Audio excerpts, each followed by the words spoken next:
Hello everyone, welcome to Statistical Foundation for Big Data Analysis. We continue our discussion on regression. Last time we saw the ordinary least square solution for the general multivariate setting where you have a y variable y. So, you have this dependent variable y and bunch of independent variables x1, x2, xk. You want to model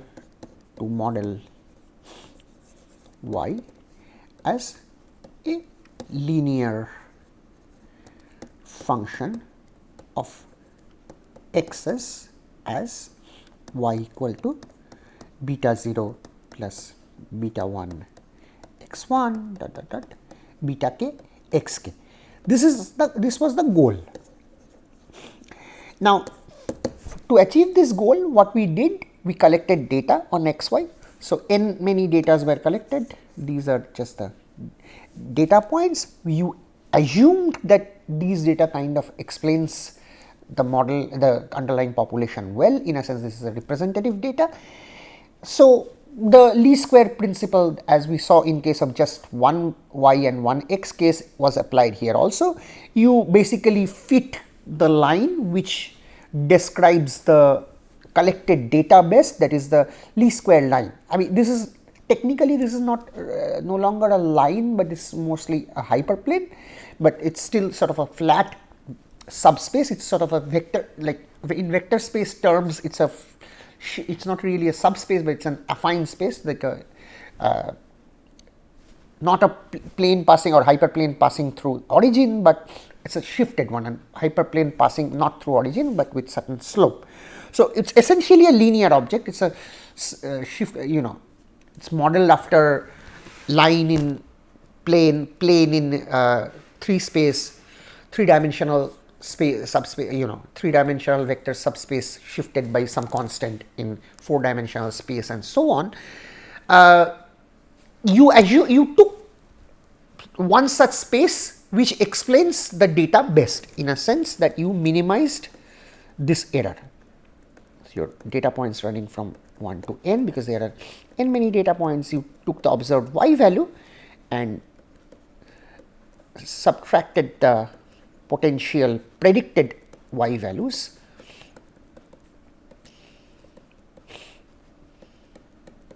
in terms of observed x values and took the squared difference, and you minimize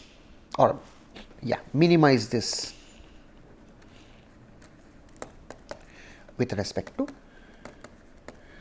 beta 0, beta k. That is what we did and we pretty much mimicked the process of two variable case, one independent, one dependent variable case. In this multiple independent variable, one dependent variable scenario, we just basically took the partial derivatives with respect to all these betas and put them to 0. We found a critical point, and then using the second derivative test, we showed that it's actually a local minimum by showing essentially the Hessian matrix is positive definite. So, that was what we did in last class. Recall that the solution we got was this. So, this is was our setup. We just basically created these data matrices, and in terms of the data matrices, finally we came up with this solution, the least square solution. Now, in today's talk, the goal of today's talk is to understand how good this least square solution is. Remember, in the first two talks in this module, we actually discussed like the least square solutions are indeed unbiased estimate. I think it was in second talk or first talk of this module, we discussed that the least square solutions actually give you unbiased estimators. So, there we actually were discussing the simple linear regression scenario. We showed that least square fits are unbiased estimators of the background linear relation of x and y, assuming there is a linear relation between x and y. So, here we will discuss this best linear unbiased estimator concept. So, a best linear unbiased estimator for vector beta of parameters beta j is one with smallest mean smallest mean square error for every linear combination of parameters, which is equivalent to saying that the variance of beta hat minus variance of beta hat prime is positive definite matrix for all other estimated beta hat. So, what does this really mean? Now, if you observe here that we are getting an estimate for this beta. So, what is the, so now this fitting was being done under the assumption, under the following assumption.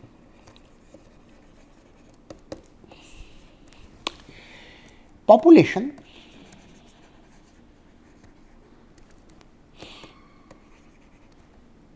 of underlying random variables has the property that y is beta 0 plus beta 1 x1 beta k xk plus epsilon for some beta 0 beta k and expected value epsilon is 0. Variance of epsilon is sigma square. This was your assumption that potentially there exists some beta 0, beta 1, beta k such that population random variables, the x's and y's, have this relation between them. There exists this linear relation in the population. You are trying to model that linear relation in terms of these, in terms of the data you collected. Now, from that data you found, data is what? Data is basically bunch of x values and y values. So, using that data you are trying to predict this beta. So, your prediction beta hat came out to be this. Your prediction beta hat came out to be this. Now, this is what? This is simply, if you look at these matrices, x was an what? This was an n cross k plus 1 matrix, and y was what? N cross 1 matrix, this was k cross 1 matrix, and this was n cross 1 matrix. If you look into this, this actually gives you, I mean, beta has to be a, sorry, it's not k cross 1, it's k plus 1 cross 1 matrix, k plus 1 cross 1 matrix. This beta hat is also a k plus 1 cross 1 matrix, and the jth entry of this, the 0th entry of, so if you enumerate the entries as beta 0 hat, beta 1 hat up to beta k hat, beta 0 hat. So, if your beta hat in this way you write it as beta 0 hat dot dot dot beta k hat, then beta j hat is your prediction for beta j. That is what you are aiming at. Now, this, each of these beta j's, note that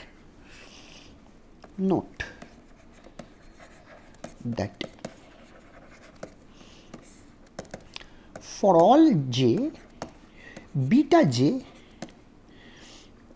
is a linear combination of y's.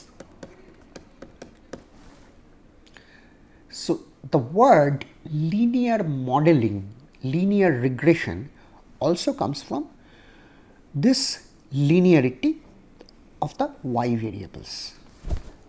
Each beta j is a linear combination of y's. So, what we will see that this will give you not only a linear predictor in terms of y's. So, if you are trying to predict using data, so using data you are trying to predict beta, this gives you a particular prediction. Beta hat is a prediction which is actually a relation which is linear in the y variables. It's actually turns out to be this least square solution is not just the best predictor, not just a linear predictor in terms of, well, linear meaning linear in y's, it's not such a linear, it's not just a predictor of beta which is linear in wise, it's amongst all the linear relations between so if you take any other predictor for beta which is linear in y, this beta hat will be better than that. So, it is best linear predictor for beta, linear in terms of y.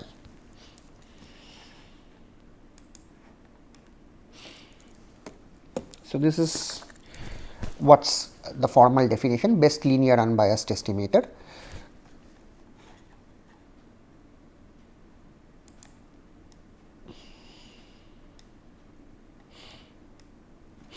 So, best linear unbiased estimator of the vector beta of the parameters, population parameters, is one with the smallest mean square error for every vector of linear combination parameters. It is equivalent to the condition that if you take this variance matrices, now beta,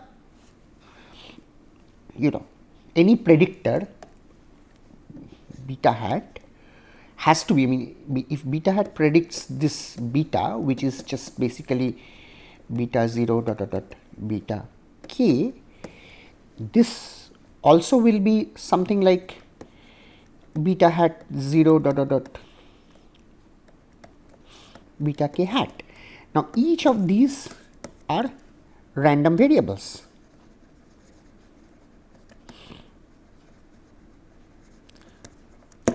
Now, between two estimators, obviously one which has less variance, that means it is closely tied towards the mean. Now, we will show that this beta hat is actually an unbiased estimator. We will show that this is an unbiased estimator. Now, the point is that this is an unbiased estimator means that its expected value is equal to beta 0 dot dot dot beta k. Now, if it is an unbiased estimator and it is of least possible variance amongst the unbiased estimator, that essentially means that amongst the unbiased estimator, we show that unbiasedness is a desirable property. Also, we show that if it is best linear unbiased estimator, it means it has the desirable property of being unbiased. It has the property of being linear combination of y, which is a simple model. As well as amongst all the unbiased estimator, it is the least possible variance. Suppose we can say that means least possible variance means it is most closely tied to the mean, which is actually in this case, because it is unbiased, the actual population value, actual values of the population parameter. But then this is actually a multiple random variable. What does it mean to be? What does it mean to talk about variance of a multiple random variable? Well, for a multivariate random variable, if z is z1, z2, zm, variance z is instead of taking instead of being a value, variance z is generally an m cross n matrix, which is basically the multivariate analog of variance, where ijth component of this is just the covariance between zi and zj. So, basically the diagonal entries are just the covariance between random variables themselves, which is just the variance. So, this is just the variance of each of these random variables. Now, so each of these random variables, each of the components of z, the variances of each of the components comes here, and the off diagonal entries are various possible covariances. Now, of course, we want this matrix to be small in some sense. Well, what does that really mean to be small? Well, lowest possible amongst all other parameters. But what does lowest possible mean? When we want this to be of lowest possible variance amongst all other predictors. But what does lowest possible mean? Well, to define lowest possible, one first needs to define when one is bigger than the other. So, for two predictors beta j and beta hat, we say beta j has bigger variance than beta hat in multidimensional sense. If you take the difference between these two, this is turns out to be a matrix because each of them are, because all these are matrices. So, the difference is also a matrix. This matrix will be positive semi definite for this difference to be for this we will say this is bigger than this if this difference is positive definite. So, we say A bigger than B if A minus B is positive semi definite.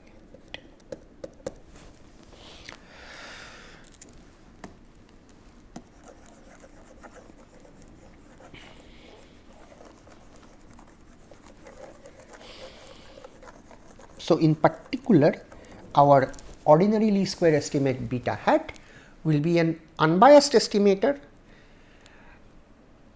Its entries will be linear functions of observed y's, and amongst all such predictors for beta, the linear combinations of y which is unbiased estimator for beta, this will have least possible variance. That is, you take any other linear combination of y whose expected value is your beta, the population parameter vector beta, take the variance covariance matrix of any such estimator, call it A, and suppose the variance covariance matrix of our least square predictor beta hat is B, then A minus B will be positive semi definite. This is what we mean to say this least square estimate is the best possible linear unbiased estimator.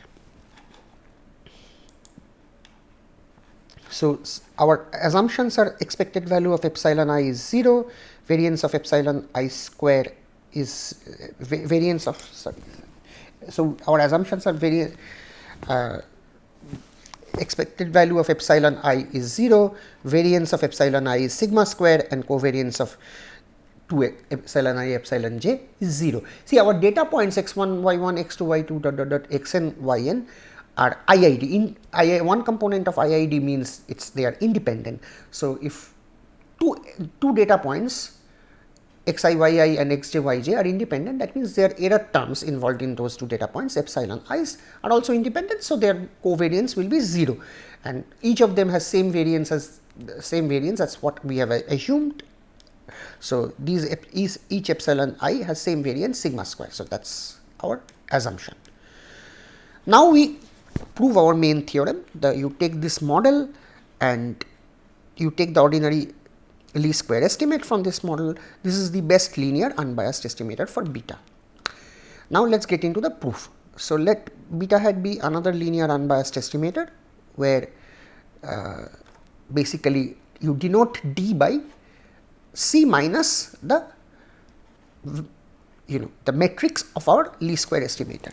Recall that our OLS estimator, OLS beta hat, we just took x transpose x inverse x transpose y. So, you are getting another estimator beta hat which is linear in y. So, this is another linear in y estimator for beta. We define T to be simply the difference between C and x transpose x inverse x transpose. I mean, nothing special about D, it is just the difference. You just write this so that you can write C as this plus D. Now, of course, the dimension of D will be decided by the dimension of x transpose x, because it has to be same, otherwise you cannot add two matrices that are of different dimension. Now, you are restricting to unbiased estimators. Minimum mean square error implies minimum variance. The goal is to therefore to show that such an estimator has a variance no smaller than beta hat, that is the ordinary least square estimator.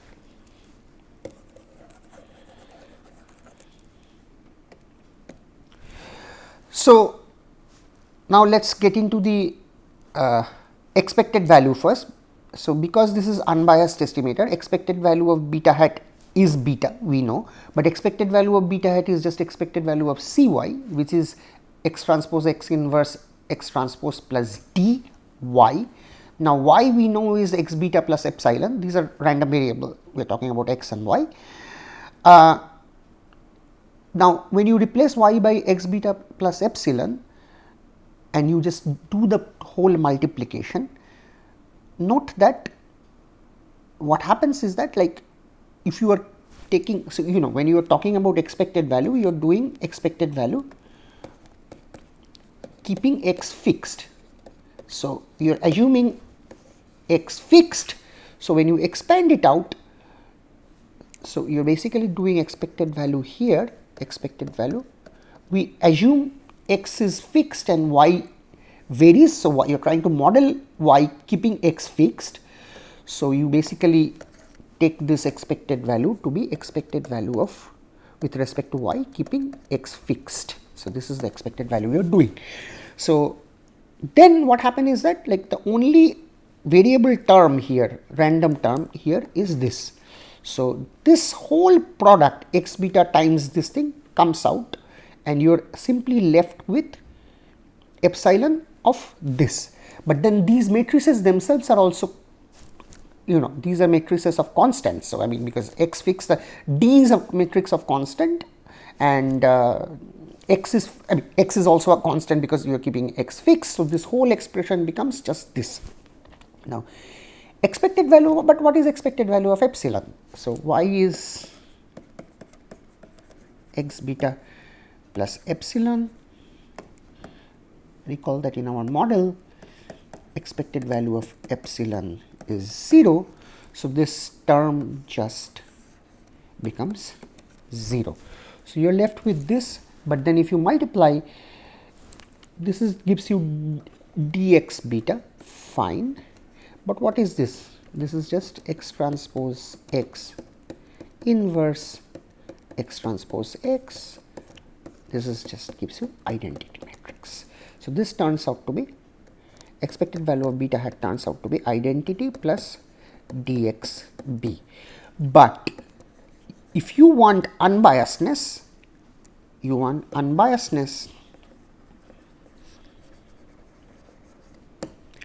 demands expected value of x beta equal to, or expected value of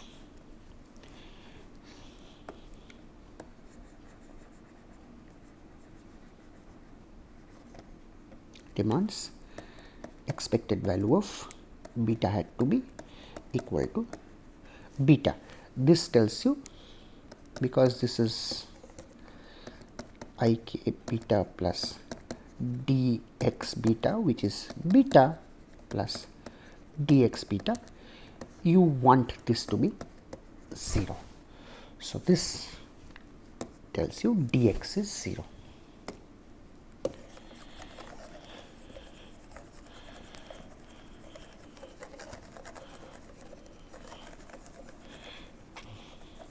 So, you got dx is 0. Now that you have dx is 0, you calculate the variance of beta hat. Variance of beta hat is now equal to variance of cy, of course, which comes out to be c times variance of yc transpose. So, now that we have established dx equal to 0, we can continue on computation of variance and show that the variance of beta hat actually is bigger than variance of beta. So, variance of, we can show that variance of beta tilde is bigger than variance of beta hat. That will establish what we want to show. Now that we have established dx equal to 0, we continue showing that variance of beta tilde is bigger than variance of beta hat in terms of the difference being positive definite. Now, what is this y? You know, beta hat was cy. Just to recall, beta hat was cy. We were trying to, you know, estimate the beta, population parameters beta in terms of the data. So, y here is our y values of the observations. Now, these values, remember, come from independent and identically distributed distribution, which is population of xy. So, each yi are independent. So, variance of this is actually the variance covariance matrix. In the diagonal, we will have the variances of each y's, which are just coming from the population, sigma square. So, this is just sigma square, sigma square, because if x fixed, variance of y equal to variance of epsilon, which is sigma square, and each of the covariance terms are 0, covariance of yi, yj 0 as iid. Now, what is variance of cy? Variance of cy is c variance of y c transpose, where transpose is the matrix and this is the variance matrix of y. But variance matrix of y is just sigma square identity n.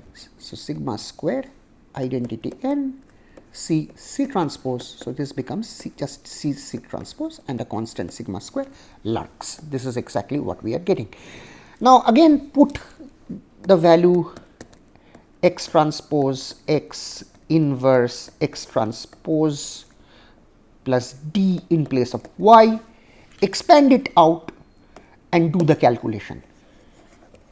Once you have done the once you have put all the statistical assumptions to arrive at this point, the remaining is just straightforward calculation. It's simply multiplying sum of two terms. Like you have, it's basically think it as just a plus b times c plus d, just multiplying two terms to just do all the cross multiplications. This term, product of this times this, this long thing gives you, this matrix comes here, its inverse is here, its inverse is here. So, it is like A inverse A inverse, that just gives you A inverse. Product of these two things just gives you, combine x transpose and d transpose together to form dx transpose. Same thing happens here, dx comes and its x transpose x inverse remains, and this is d transpose. In both of them, the dx term is there and dx is 0. So, these two terms vanish. So, you are left with sigma square x transpose x inverse sigma square d transpose. Now, this is variance of beta hat. Why? Variance of beta hat is nothing but variance of x transpose x inverse x transpose y. Recall that if y is your y n, these data points, variance of any matrix times y is A transpose variance of y A, but variance of y is just sigma square times identity n. So, this just gives you A transpose A. So, variance of beta hat will just be sigma square times this object x transpose x inverse x transpose x transpose x inverse x transpose. You can check that this simplifies to x transpose x inverse. This is precisely what happened in this calculation also. So, variance of beta hat comes out to be variance of beta tilde comes out to be variance of beta hat plus sigma square d transpose.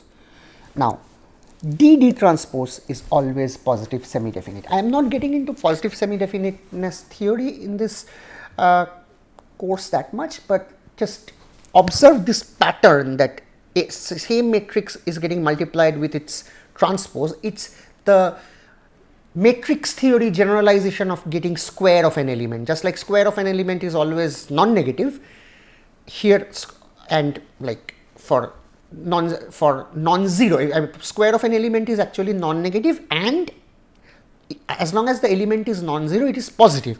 So here also for every matrix, every non-zero matrix, every non-zero matrix D transpose is actually positive semi-definite. This will be 0 only if D is 0, and if D is 0, of course beta tilde and beta hat will be same, because in that case C will be just same as this X transpose X inverse X transpose.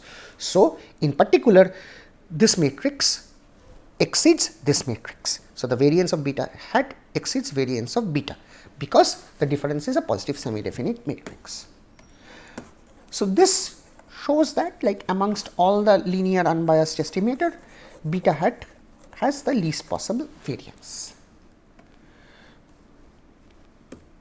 I stop my class to this lecture here. So in next class, in the final lecture of this module, we will do some inferences on least square estimators. Thank you.